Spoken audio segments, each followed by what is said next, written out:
Good evening, everyone, and welcome to the Social Justice Community Facebook page.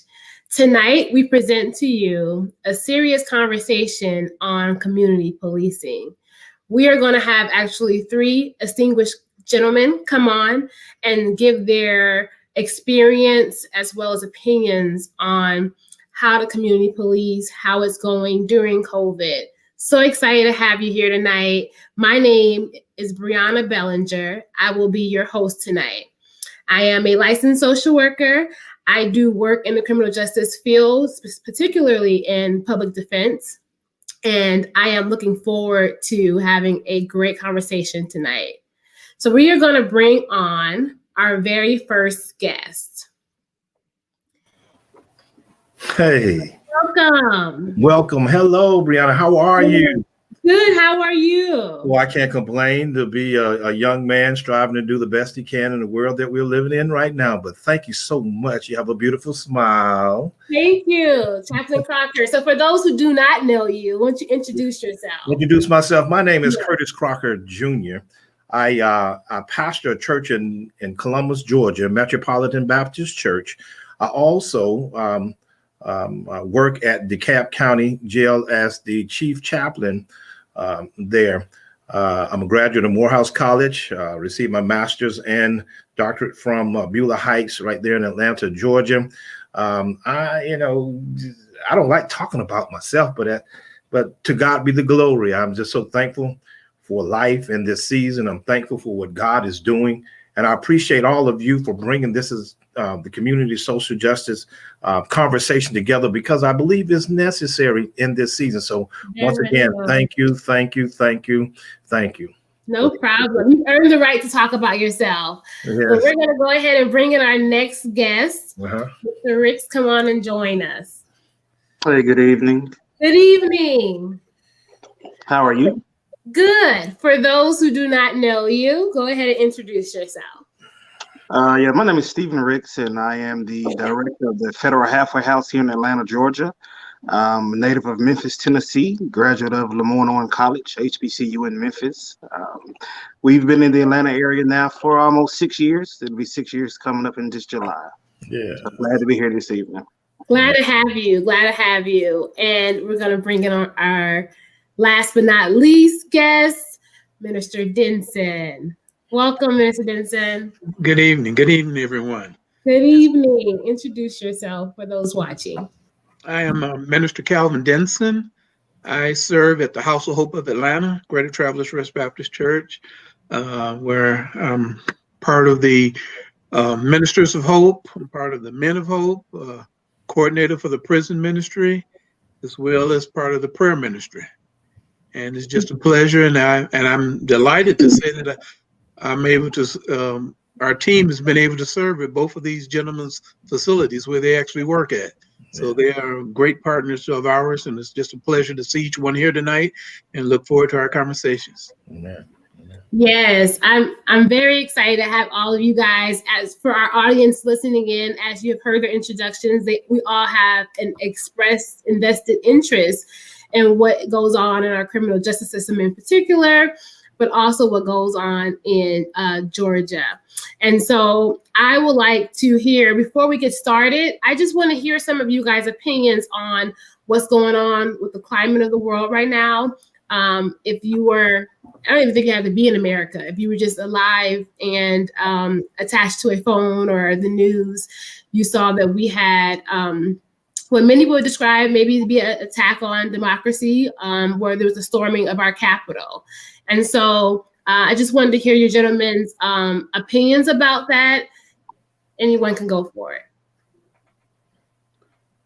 All right, I started off. First of all, I say it was a tragedy to see that happen at our Capitol, and it goes to show that you have to be careful with the rhetoric that our leaders are putting out there, with the direction that they're giving, and also we have to be mindful that those that are in the position of policing or in the position of security, that they will take heed to any warnings that they hear and take all the precautions to make sure that everyone would be safe, and don't just because of who says something that you need to, irregardless of who says it, you need to take aware of any threats that you hear that might be coming about and to make the proper preparations for it. Because I think that truly the Capitol should not have never been stormed like that. And it's because of who said it that they were allowed to have that freedom that I think they should not have had. Whereas if it would have been, just to speak honestly, if it would have been another group, another color, I don't believe that we would even got past the barricades. There you go. That's true. Absolutely. Absolutely. Chaplain Crocker, any thoughts? Oh, indeed. And thank you so much for the opportunity once again. Listen, spiritually, I think we're in a season of exposure. And what we have been living these days it's been really something, but we are now recognizing who's in the room with you. Some of the same individuals who smile with you, who laugh with you, even church with you, want to be partners with you. They have chosen a different side. And it's funny you asked this question because we were asked to do a commentary here in Columbus, Georgia in reference to that. And one of the things that I am appalled about is simply, number one, people do not know how to take a loss, number one. We, the African-American community, came together, galvanized our resources, and we won an election. And because of that, the other side began to feel a certain way. I'm trying to be politically correct here. Right. But at the end of the day, they have been exposed. Now, with that being said, how do we move forth? Right now, there's a people are living in fear. They don't know what's going to happen next. But what do you think God is saying in the midst of all of this? So it's incumbent upon us as a community that we stay together, continue to pray and ask God, but we have to protect ourselves at all times. What we noticed was that this was a coup. It was an organized event where people were able to walk into the Capitol and do what they did, but they thought that they were not going to be punished for what they're doing. So I'm so glad to see that the FBI and other organizations are doing what they are doing to try to bring order back to this situation. But you will see who's really, really spearheading this thing. And is my prayer that in this season of exposure, they will be able to be brought to justice, and we can move on with our lives and continue to trust God in the midst of it all. I'll stop right there. Mm-hmm. And held accountable. And be held accountable. That's correct. Absolutely. Mm-hmm. Mr. Riggs, any thoughts? To me, what was more appalling, I guess, than the attack itself, excuse me, was the contrast in the way that it was handled. Like Minister Denson said earlier, another group that looked like me and some of my friends. That's right. We wouldn't have got past the barricade. So that's right. I think it just kind of highlighted the importance of voting, not just presidential elections, but the Senate elections, Congress elections, because a lot of this rhetoric was allowed to get to this point because of individuals not standing up and saying the right things. And I think it was very unfortunate. And like you said, I hope there is some accountability. Unfortunately for us, accountability comes at that moment. But these individuals were allowed to go home and regroup and get things in order before they were faced with any type of accountability. So hoping to see a little more fair scales going forward on this accountability. But I'm a little skeptical that it's going to go that way. So I'm not excited about the indictments and the arrest, but I am looking forward to see what actually comes from it, because that could just be a smoking gun. So I'm hoping that there is some true accountability to it, and it's not just to calm the masses down. We go out and make all these arrests, and because you had them, so you wouldn't have to go and search for people. You wouldn't have to use Facebook technology and go through 40,000 tips. All of them are right there the day it happened. And, had it been us, we would have went that night. We wouldn't have got to go home or got to go and sit in the hotel lobby and celebrate and post selfies and make our Facebook videos, because we would have been in jail. So hopefully, like I said, hopefully the balance will come on the latter end of it. But we'll just wait and see. We'll wait and see. Chaplain Crocker, I'll ask this question, and someone actually in the audience brought this up. How do we deal with that double standard? Yeah, how you address that double standard? Wow. And it's kind of hard to answer that question, because here again, we're talking about two different cultures and the privileges that come out of those two different cultures. As Brother Ricks was saying, if it was us, things would have been totally different. What I think is that we have to change the narrative within our own community. Okay, and prepare ourselves and to teach the truth to our young ones. Mentorship, helping them to understand the responsibilities of how to live right. And I know we're moving into a part of the deeper part of that conversation. But the double standard, I don't think the double standard will ever change as long as we've got the individuals in place that we have right now. How do we change it? You start with self, first of all. I can only deal with who I am and some of the issues that I have to deal with, and I try to change who I am if there's a need to change something. But at the end of the day, I can't speak for them. Okay, right now, both Denson and Ricks, you mentioned that this whole event was excited by one person, I believe, and that was our president of this United States. So with that being said, it brought out these people that have always been who they are. Are they going to change? What's going to happen in their lives to help them to change? Because they have put country before God. And when they have done this, now they believe that something is taken away from them because the world is changing. It's not black and white like it used to be. It's turning brown. And with that, and so that spearheaded Make America Great Again. I'm not here to spew out any hatred, anything like that, but this is just the reality. This is the truth of what's going on right now. So we need to protect ourselves, be responsible, teach our children, and let's be the best people that we can be for our culture, best leaders that we can be for our culture. The church has to step up and make a stand. All of us working together can help change the narrative for our own people. And we pray that the other side also will do something different. I don't know. I can't answer that.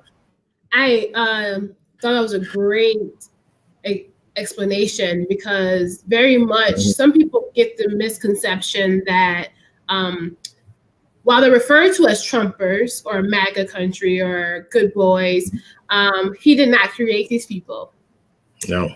These are beliefs that they were growing up and instilled in them. And so even when he's gone, these are police officers, these are doctors, these are teachers. There are people who have really believed this staunch that he should be president and that what he has done was truly to make America great again. So Minister Denson, I hear Chaplain Crocker saying those people are in power. So I would say maybe they need to be moved out, is what it sounds like. While we can't change them, we can change it. We have the ability to vote. We have the ability to hold as constituents them accountable. So how do you propose we deal or change the double standard? One of the first things that we have to do is we have to stop being complacent. We have to, something arises that's not right, or that's not going on right, and it starts in our communities. We need to address it. We need to be involved at our local city council meetings. We need to be involved, at all levels of the political arena. We need to be involved, and not just for every 4 years when the president's elected. We need to be socially minded. In our neighborhoods, we need to be at those meetings that your subdivisions have, because they set certain rules that could even do things to help alienate us. And so it goes a matter of that. Wherever we are, it could be on our jobs, it could be in our communities, on our church, wherever we are, we need to be involved, and don't just say, well, somebody else is going to take care of it. Well, I'm not worried about what they're doing. I once was in North Carolina, and I would go to the city council meetings, and I had a friend of mine who was a white gentleman, and he asked me, why are you coming to these meetings? And I said, because I want to be just as involved, as knowledgeable as anyone else is what's going on in the community. You're doing things that's going to affect my community, may affect my subdivision. And too often we hear about it after we get involved after the fact, after they pass the laws, after they've done something. We need to get in at the grassroots level when they're doing the planning. And if something's going up that we don't like, we need to, you notice if things are going up in certain people's neighborhoods, people can get up a ruckus, and all of a sudden it doesn't happen. Very true. Well, we have to do the same thing when something's going on that we don't like, and something's going on that we know is not right. And when I look at what's going on from a political standpoint and the rhetoric that the president was saying, he's been saying it all along. Yeah. Ever since he's been there. And we've been just kind of letting him get away with it. And so we should have been just as upset about it when he first got started as we were when we were going to elect the new president this time. Don't say, well, he's in there now, we got to live with it. No, you can make it just as difficult for him, and you could just let your voice be known. Because, the more we talk, you look at the NBA, they let their voice be known when some of that social injustice was going on. Some changes were made, some dollars were going in different directions. And it actually hurts when you hurt someone's pocketbook. Oh yeah. Then you can see where some changes can be made. Absolutely. Mr. Ricks, what do you think could help change that double standard, if at all?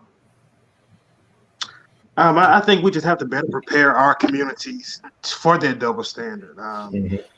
Just let them know that it's not a fair playing field. You're not going to get the same breaks that others are going to get. So then you have to position yourselves to not put yourself in a position to where you're asking for fairness in the courtroom. Keep yourself out of the criminal justice system. I work in corrections, so it's easy for me to say that. And I say that a lot in my facility. You don't like being in prison, stay out of prison. And it seems to be something simple, but and I do take into consideration that it is difficult, but it's possible. And I think we have to find more pro-social activities to get kids involved in at a younger age, to keep them occupied, keep them engaged in something positive, so they don't have time to stray out and get involved in things that they don't need to get involved in. I think we need to go over how to interact, with law enforcement when you encounter them, and explain to them that on the side of the street is not when you argue your case with the police officer, you're not going to win. So we have to put ourselves in positions to, give ourselves the best chance of defense. And you can't defend yourself if you're dead. And so I think we got to just be more proactive instead of reactive when something happens. The marches and the protests and all of that. After somebody's been killed or after somebody's done something that our community doesn't agree with, it's fine. But then what do we do after that? It's hot for a couple of weeks. We'll hashtag it out, and then in a couple of weeks it kind of fades out. But those kids still have they still have nothing to do, and they're going to go right back out and get involved in those things. And sometimes it's not even that they're getting involved in anything; they just are unfortunate to live in an area where they're going to have some unfortunate encounter with the law enforcement. So I think we need to really just go over, hey, listen, it's not that you're cowering out, it's not that you're being a punk, or letting them talk to you any kind of way, but it's just, you gotta know your opponent, and you gotta have a defense in mind when you're dealing with particular opponents. Just like going into a football game. You're going to look at who you're playing. You're not going to play every team the same. Mm-hmm. I think you have to look at who you're playing against, and you have to adjust your game plan for that opponent. And if you're playing against did we lose him? Yes. Okay. Well, wow. So he was giving a couple of great points. If you're just joining us, welcome. Oh, you're back. Okay. You kind of broke out there. Want to finish your thought? Yeah, I was just saying that we just have to keep ourselves in a position to where we're not finding ourselves in a situation where we're asking the court to have mercy or be fair with us. Absolutely. Well, you guys, if you're just joining us, welcome. So glad that you're here to the serious conversations on policing the community. These three gentlemen all work and are invested in the criminal justice system in various aspects. We just touched on, their thoughts and opinions on what happened last week with the storming of the Capitol, with the double standard that was very clear to all of us on national TV, and how people were not arrested. They were allowed to get into probably one of the top 3 most guarded places in America outside of the Pentagon and White House. And people just had a much different experience than some of our brothers and sisters who participate in the BLM or in even LGBT rights and things of that nature. People have had different experiences. So we wanted to be able to get your opinion. So please write any questions you have in the comment sections. We are going to answer them as they come up. All right. So I hear you, Mr. Ricks.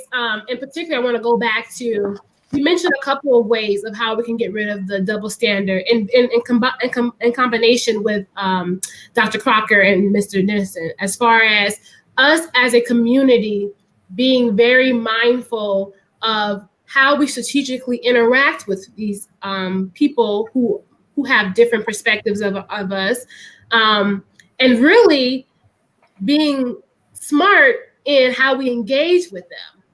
So maybe it's someone who you identify is biased or prejudiced. And that's something I want to back up as well, because sometimes the definitions of racism, bias, and prejudice get mixed up. Oftentimes, prejudice is the behavior, right? So bias is I see a Black man and I lock my door, is the prejudice portion. That's the behavior portion of it. What we're seeing play out in America is racism in the institutional, in our laws, right? So in the type of how a Black gentleman and a white gentleman can have the same offense, same charges, and have totally different outcomes. And I know, Mr. Ricks, with you working in corrections, I just want to hear a little bit more from you as how you've seen this play out, the double standard with people you've come encountered with. One of the easiest ways to identify it, corrections would be in the sentencing. sentencing. The amount of time that you will see an individual get for a drug charge compared to other offenses that are much more egregious in nature, and but you get it. The war on drugs was targeted for a particular community. So now when these individuals are arrested and convicted for these offenses, they're getting 20 to 25 years, for crack cocaine. Mm-hmm. And I've got 6 offenders in my facility that may get 3 to 5 years. Mm-hmm. That's an issue. Drugs are bad, but usually a drug transaction is between 2 consenting adults. Mm-hmm. One is agreeing to sell it, and the other one is agreeing to buy it. So the victims are self-inflicted. When you have a sex offense against a child, that child didn't choose to be a victim of it. So I think, it goes back to the elections and putting people in place that make these laws, and that can actually infect change in some of these policies and these guidelines. It's wonderful that we get excited about the presidential elections, and I was, definitely glad to be a part of turning Georgia blue with that. But we got to have that same excitement on all the elections, local, state, and federal. And I think that's the only way we're really going to see the types of change that we need to actually kind of give it, if you're going to find yourself in this system, to at least have a level playing field if you're in it. Yes. Chaplain Crocker, I know with you working in the jail, how are you seeing with the legislation when it changes? How are you seeing that play out in the jail? Oh, at the jail, my God. You see ratios of the African-American community grow, okay? You see the effects of the pipeline, the prison process.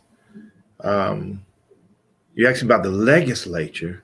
Mr. Ricks hit the nail on the head. You will see more individuals of color receiving sentences that are far greater than other cultures. Mm-hmm.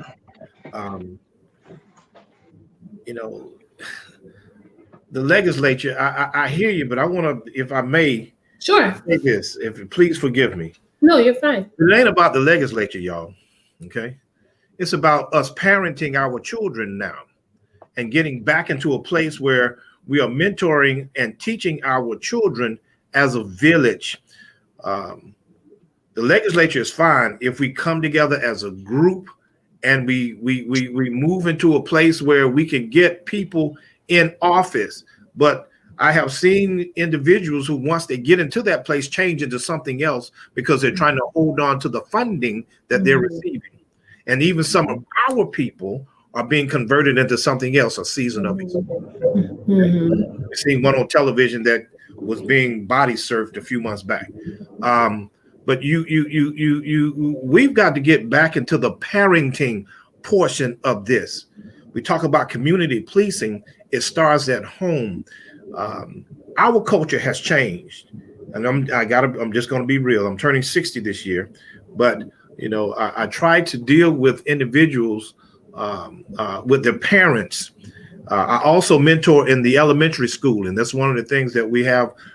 We've developed a team here in Columbus, Georgia, that, okay, if you want to change the way that some of our young people are thinking, let's grab hold of them at a younger age, not after they get to prison. Let's catch them while they are young in the schools and become mentors and show them something different. Okay. What I'm hearing is prevention. We're speaking of prevention. I'm sorry? I said, what I'm hearing you say is prevention. Prevention, absolutely. Minister Denson comes to the jail, and he's teaching life skills after they get into prison. Okay. What about before? Okay. And we're teaching them how to live, how to be respectful, how to be responsible, how to be safe, teaching our children at a very young age how not to be that monster or that person. And I'm not calling anybody a monster, please forgive me. But what I'm saying to you is that we've got to catch them very young and be consistent, persistent, I've seen some people come to the jail that they want to be a part of the process, and we see them for 2 weeks and then we don't see them any longer. It's an ongoing thing. Yeah. I've been working at that jail since 1999, and because God has given me something to as the word says, for the least of these.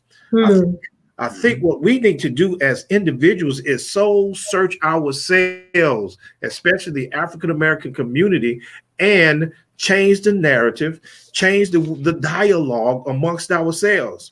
I hear you, Chaplain Dixon, in reference to the going to the meetings and doing that thing, but we got to also look at how we're going to get back into the community and help them to understand that they can trust us in the process, so that they will not feel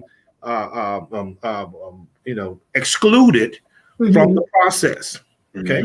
Absolutely. Yeah. It brings in mind the body of Christ. You can't, people will think, oh, I can do without my pinky, or I can do without my big toe. Let that something go wrong, your whole balance is off. I think we all play an important role. So there is prevention, intervention, which is what Minister Denson does. And, so Minister Denson, tell us, what do you think would be a way to help this? Because I don't think that it's not black and white. Not any one area is greater. We need legislatures to be held accountable. We need parents to be involved. We need, mentorship. But very good, Brianna. No. What do you think? Well, first of all, I agree wholeheartedly with what Chaplain Crocker is saying. It starts at home. And I'm a financial person. And one of the things is a lot of things that happen are economically empowered. That's right. But the problem is lack of economic. When I come into the jail and I teach a class on finance to some of the inmates there, they say, why am I just learning this?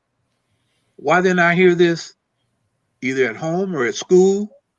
So, if we have kids, we bring it up, teach them how to have a checking account.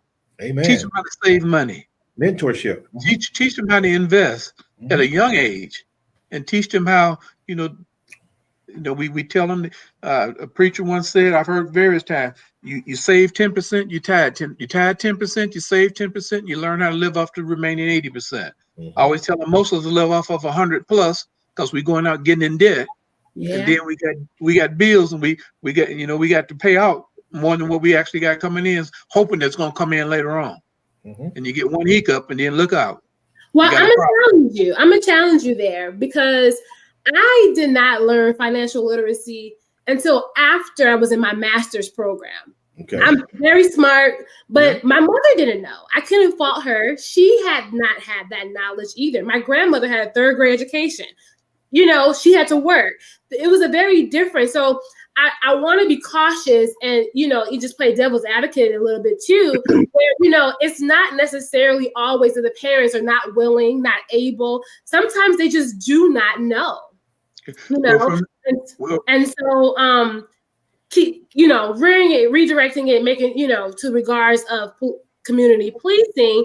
Yes, we want the parents to also do their part in making sure that their kids have the mentorship and are teaching them, but sometimes that's not also able to be done. Well, one thing is when you speak about our parents may not know the parents may not know to kill the kids. We need to look at what curriculums are being taught in the schools. I had a civics class when I came up. They taught me in school how to do a checkbook. And now I talk to inmates. They said this is the first time anybody ever told me about it. I had an inmate that actually told me, he said, I don't know anything about a checkbook. Everything you're saying to me is foreign. And so we need to say, okay, well, if we need to get the curriculum, if they're not doing it, then the churches now, a lot of churches now, our church have a financial ministry, a finance ministry. So we need to break it down not only to the congregation, but to their children. We need to get it down and start it at a very young age. Catch them very young and teach it. It becomes a habit with them as they go about. If they're learning the ABCs, let them learn about dollars and cents. and learn about the importance of it. And Absolutely. so it starts, it's never too early, I think, to start it. Once someone had told me that, we, at Christmas time, we give all our children, our grandkids, we get them these toys and stuff they play with for 2 weeks or a month, and then they don't worry about them no more. Someone said, why don't you give them a savings bond? And explain to them and explain to the parents, like, okay, this is what it is now, but just keep it here, and then it's going to grow to a certain amount. So if you give your children or your grandkids a savings bond every birthday, every Christmas, by the time they get to be 18, they left it alone, they got something that they can start off with. Mm-hmm. And that can help get them started. Too often we're starting off in the hole. We're starting off not having the money to even get started. We come out of school, we got school debt. We may have other bills that we have. And then we say, well, you need to go buy a house. Well, you do all you can just to afford a place to live. Right. And then it becomes a domino effect of how you actually interact with the other community. Absolutely. If you're just joining us, welcome to a serious conversations on community policing. We are just getting into the various topics and ways that someone can be involved in the criminal justice system, how the criminal justice system is skewed when it comes to certain communities. And so, Mr. Denson, you brought up a great part of, the financial, because I want to get into next, how can we do resources and partnerships to ensure that these communities who are affected mostly by the police to be able to get the education, get the reentry programs, get into pretrial divisions, how is the homeless population able to, some of that prevention, like Dr. Crocker has said earlier. Dr. Crocker, you can actually start off if you want to. Okay, very good. And I appreciate that. One of the things that I got to admit that I am enjoying watching our new sheriff now, and some of the sheriffs previously was doing some of the same things, but they're trying to become more of a communal sheriff, a communal leader, being out there in the community to change what we were talking about earlier, the dialogue. I think within the last 5 years, because of the rogue policing, the blacks dying in the street, there has been a fear that a lot of our children are now believing that the policemen are bad instead of good. Everybody is not bad. I got to say this. Everybody is just a few of them who have been tainted. However, with that being said, I think more awareness, more communication, more interactive events where there's an education for the younger ones to understand that, something, maybe they're not as bad as they say that they are, especially within our communities. I would love to see more African-American policemen on the street, not as the rogue police, but sharing with our young ones, developing our young ones to help develop this sense of trust once again, but also to help them to understand if you do something wrong, you're going to have to go with me. Something's going to happen. Right. Absolutely. Yeah. We can't give them a pass because, within our community now, we still have this thing called black on black crime, and which we haven't addressed. At the end of the day, that is also a huge problem within our communities. And when Chaplain Denson was talking, he mentioned about the financial pieces, but poverty is a main one of the main categories that creates crime in some of our areas. Let's be real. It's a social economic issue. It is. How do we get people educated? If we get people educated and understand and I kind of chuckled a little bit when he talked about the grandmothers and mothers and fathers who need to set up accounts. But what if the mother and father does not know how to do that themselves in this day, this present age? So it's incumbent upon the churches and other organizations. I applaud you all for having that financial piece, but not just do it for your congregation, do it for the community, community at large. And if you're doing it for the community at large, maybe we can partner with other churches, with other organizations to help people grow in those areas. We can't be a standalone organism anymore. We have to have, like you mentioned earlier, people with different arms, legs, different ideas, and bring them together, because this is how we're going to survive, especially as this world is changing. We have to be more cognizant of the fact that we've got to do what we've got to do to survive. So I'm going to step back there and go from there. Okay. Yeah, no, thank you. Mr. Ricks, working in the corrections and having clients who actually have learned from Minister Denson, from some of these financial classes, how important is having these resources and partnerships for the clients? It's definitely a big piece of, a lot of the big piece of our program was kind of centered around the programs that we offer for our clients. And since the pandemic, we haven't been able to do that. And so that's definitely changed the dynamics of our program a lot. We're just a typical detention facility almost like a real correctional facility. When prior to COVID, we very much operated as a non-traditional halfway house. We were very big on programming, and not just just for the sake of having them in some classes, and so it looks good on your papers and on your reports. But we actually would bring in things that would benefit the residents. Right. And so, like Minister Denson said, unfortunately, a lot of their first experience or exposure to a lot of the things that we're teaching, whether it's financial literacy, whether it's parenting, whether it's basic GED, that's a lot of their first time getting the opportunity to have that exposure to those things. And there's definitely a correlation between low education and getting involved in the criminal justice system. I've been on the wrong side of the criminal justice system. So I think we've got to get back to, like everyone's kind of said already, teaching these things at an early age. My wife is a teacher, so the school to prison pipeline, is kind of interesting in our household because here she is teaching and here I am working in corrections. Right. But there's definitely a correlation in that. If the 90% of the files that I review of individuals that are in my program don't have the basic, what I call the bare minimum, which would be that high school diploma or GED. And that matters. Not saying that all of them are in that situation, but I think that goes back again to parenting. I'm always surprised when I see that, that individual, I read the file and say, well, Mr. So-and-so dropped out of high school at this day or only concluded to the 8th grade. And I just know in my household, it wasn't an option. Like my parents didn't give me the option to say, 8th or 9th grade, okay, I'm not going to school anymore.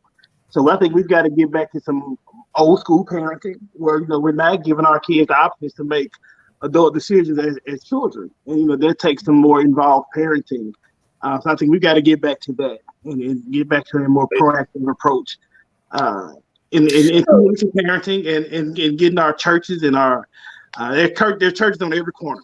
You can't drive down the street without passing a church.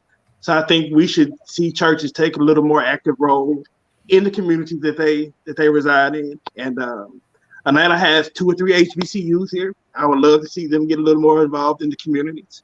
Our Greek organization, our Black Greek organization, I think we can get a little more involved in the community.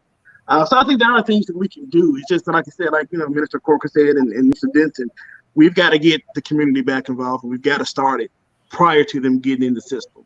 Absolutely.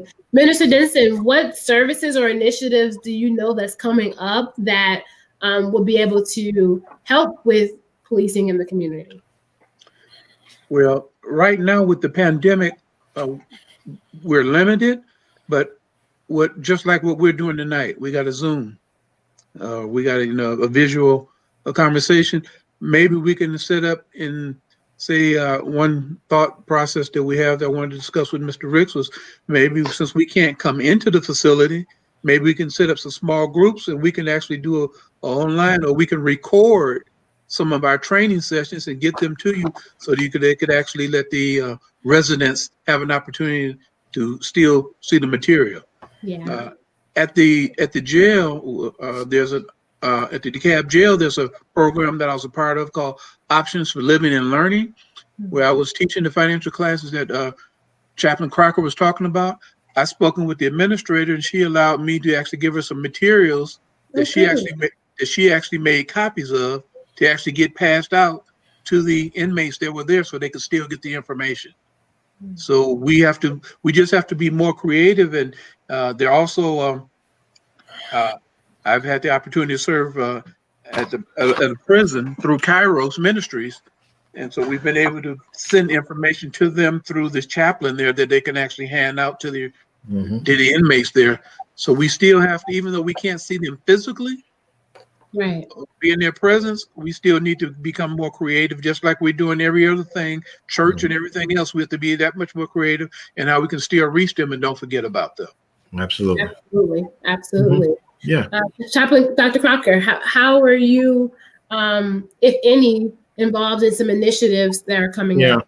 Yeah, well, at the jail, we are, like Denson had already mentioned, there are quite a few organizations that are sending documentation to us during this pandemic, and we're able to get that information to the inmates because of the restrictions that we have. There aren't any face-to-face encounters, but I am able. For instance, I still come to the jail every day except Tuesday. Excuse me. And we're able to, I'm getting what we call the request forms and grievances, so to speak. And we're looking at the needs. They will actually ask me, how can I do this? Or how can I become a part of this? And when that question has been asked, I can get the information, the materials that's coming in from the different churches, from the different organizations, and provide them the handout so that they can read on their own. Chaplain Denson made a perfectly good point, and I will be willing to do this after this event tonight, that we can have dialogue on how we can get more information into the jail from the different local organizations that can help them. Those guys are thirsty, and they want knowledge. They want something. Some of them are very serious about their rehabilitation. So with that being said, let's get the information. Let's continue to galvanize, continue to talk like in settings like this, and let's get that information back to the jails and to all the all the other organizations that are helping with rehabilitation, and also so that we can help curb this recidivism ratio. I know that Sherry Boston is working on some initiatives as well. Excuse me, that she's trying to get incorporated with the new sheriff, so Sheriff Maddox. So we're pulling some things together now so that we can communicate a little bit more effectively with the restrictions that we have for COVID. Okay. Got it. Mr. Ricks, how would, based on the suggestions that Minister Denson gave, is that feasible? How would that take place? Is that something that we can follow up with you after this to see about getting them the information? Absolutely. We're doing something similar to that right now with Atlanta Tech for our GED program. The instructor is doing it. He's pretty much facilitating the class via Zoom or some type of programming like that. But yeah, it's definitely something that we can do. We've had to definitely kind of modify how we're doing things and kind of think outside the box to continue to meet the needs of our clients. So I'm definitely interested in getting with Minister Denson about doing some Zoom classes with it. This is definitely something we can accommodate. We can do that. Okay. Well, if you're just joining, we are coming to an end here, but we are so grateful that you're joining. We're talking about policing in the community. And so I'm going to go around to you gentlemen one last time and just ask, what can you do in your role to make the biggest impact? And I'll start with you, Mr. Ricks. What I do, what we try to do is, again, to continue to make sure that we're sending our individuals back in better situations and better individuals than they were when they left their family. So, and then we challenge them, and we tell them when they release from us that we don't want to see them in here again unless they're coming back to speak, so that the next time we see them, we hope that, it's in passing at a Walmart, at a function with one of our kids, because we do understand that the individuals that released from our program are releasing back into our community. So we can either help them while they're with us, so worry about them when they get back into our communities. And so we try to help. Thanks for all you do. Dr. Crocker, how can you make the biggest impact within your role at the jail? And thank you so much. Wonderful question. When at the jail, I see the inmate that have not paid their tickets all the way up to the murderer and the child molester. So you have different facets there. Okay. What we are committed to do is to make sure that they have all the necessary needs so that they can have 100% opportunities to get better. It's amazing how when we get in trouble, we want to get better. We find the religion, find the faith, so forth and so on. So I'm committed to making sure that they've got the necessary tools to do just that. Once they make that decision to do something different, we will put forth the effort to put them in the program, the GED program, the Options for Living Life Skills program, the Bible studies, the prayer time, all of the above, so that they can have someone to talk to, someone that can help pour into them and perhaps help change the way that they think or change the narrative or something. But it's something that we just have to continue to ask God to give us guidance. Everybody's situation is totally different. So, just maintain the commitment, just being there and to seeing and to evaluate exactly what needs to be done and just going from there. Okay. Minister Denson, what can you do in your role to make the biggest impact? One thing is continuing the partnering that we do right now with both of these gentlemen's organization.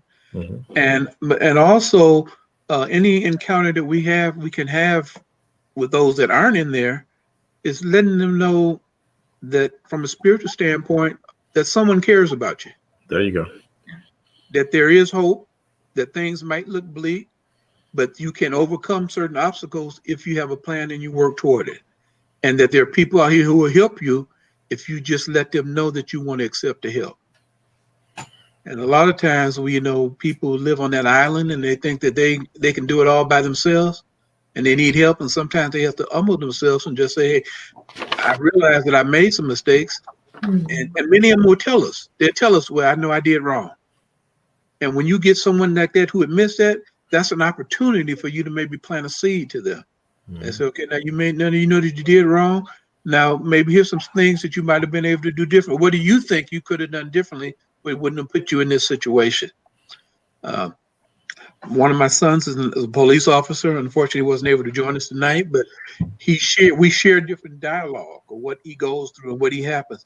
He said one of the reasons he went into policing is because he saw what was happening out on the streets, and that was not right, and he felt like he could make a change from working inside. And so being able to be inside. So any of us, anytime we get a chance to encounter anyone, we can just let them know that we care. And realize that initially they might not react. But some of the classes that we teach, and I'm sure these gentlemen can tell you some of the people that they see when they first come in, that they got the worst attitudes you ever saw. But once they find out that, hey, I can really go talk to him. He's really sincere about me being able to improve myself, and they can tell if you're genuine or not. And so if you're actually doing it, and they can know that you're doing it to help them, you're not just doing it. It's I think Chaplain Crocker said earlier, a lot of the programs are just to get the money that they're getting. But if you're really doing it to try to help them, and you can show them that you're trying to help them, then they'll be willing to listen to you. But the thing is, let them know that we can't let them know that we're not going to give up on them, so they shouldn't give up on themselves. That's right. Absolutely. And as a forensic social worker who works in public defense, the way I continue to want to make a biggest impact is by telling my clients stories, making sure if they're not being charged right, that they're brought justice, and helping to change what might be the hardest time in their life. So I am committed to continuing to do that. Thank you, gentlemen, so much. You guys have been so informal. Dr. Crocker, any last thoughts? Any last thoughts?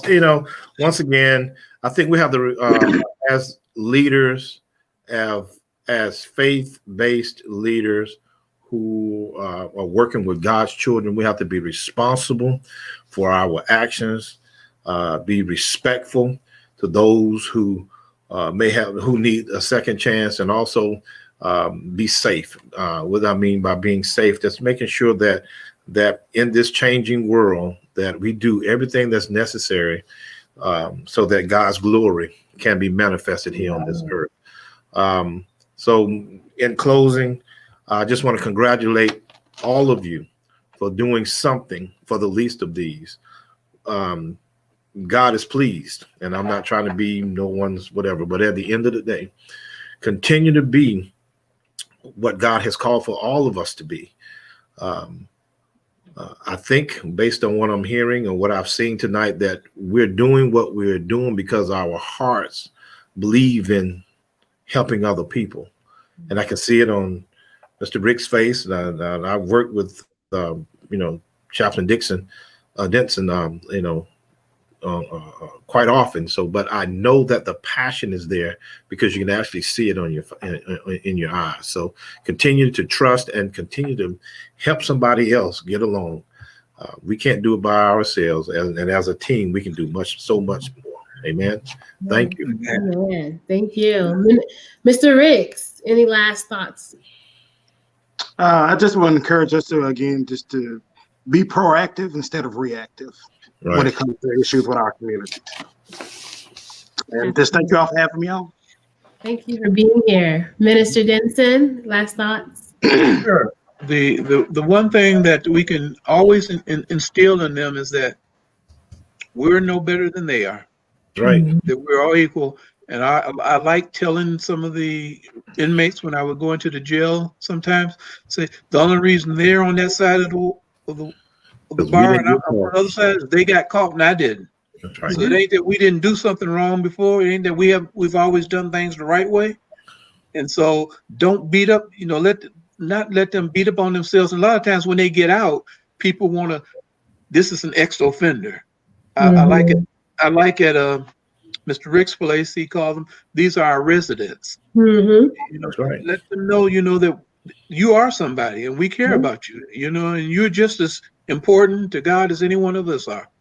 And so we just need to instill that self-worth in them, that they know that they are somebody. Thank you, gentlemen, for joining me tonight on Policing the Community. Thank you so much for the work that you do, for the lives you impact. Do not get weary of doing good. I am so appreciative and honored to have hosted you tonight. If you're just watching or you've been watching, I'm Brianna Bellinger. Next week, we're going to have candidates from the Georgia House Representative of the 90th District come on and talk to us. So if you have any questions or concerns regarding that, please bring them with you next Friday, 7 p.m., Facebook Live. Thank you so much. Be blessed.